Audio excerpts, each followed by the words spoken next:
بسم اللہ الرحمن الرحیم۔ خلیفہ عبد الملک بن مروان بیت اللہ کا طواف کر رہا تھا۔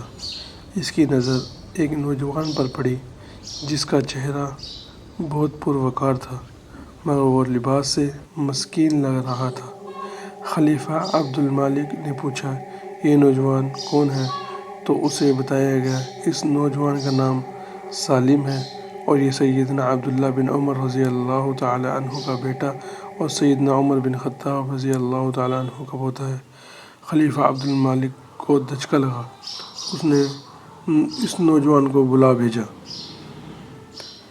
خلیفہ عبد الملک نے پوچھا کہ بیٹا، میں تمہارے دادا سیدنا عمر فاروق رضی اللہ تعالی عنہ کا بڑا مداح تھا۔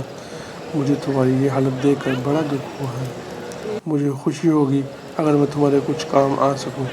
تم اپنی ضرورت بیان کرو، جو مانگے تمہیں دیا جائے گا۔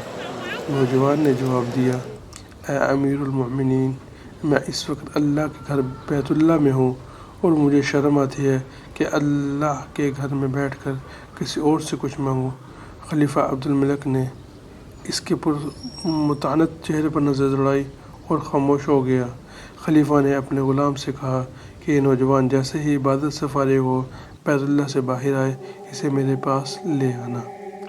سالم بن عبداللہ رضی اللہ تعالیٰ عنہ بن عمر رضی اللہ تعالیٰ عنہ جیسے ہی فارغ ہو کر حرم کعبہ سے باہر نکلے تو غلام نے ان سے کہا کہ امیر المومنین نے آپ کو یاد کیا ہے۔ سالم بن عبداللہ رضی اللہ تعالیٰ عنہ خلیفہ کے پاس پہنچے۔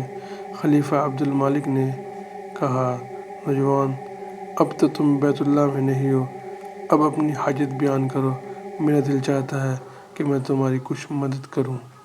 سالم بن عبداللہ رضی اللہ تعالیٰ عنہ نے کہا، اے امیر المومنین، آپ میری کون سی ضرورت پوری کر سکتے ہیں، دنیاوی یا آخرت کی؟ امیر المومنین نے جواب دیا کہ میری دسترس میں تو دنیاوی مال و متاع ہی ہے۔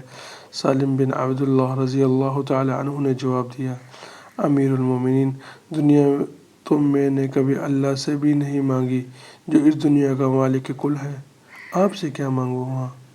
میری ضرورت اور پریشانی تو صرف آخرت کے حوالے سے ہے۔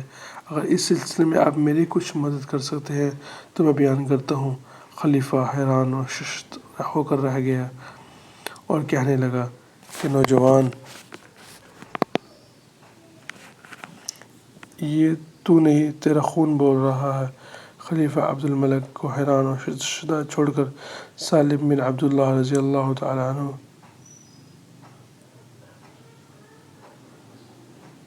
وہاں سے نکلے اور حرم سے ملحقہ گلی میں داخل ہوئے اور نظروں سے اوجھل ہو گئے۔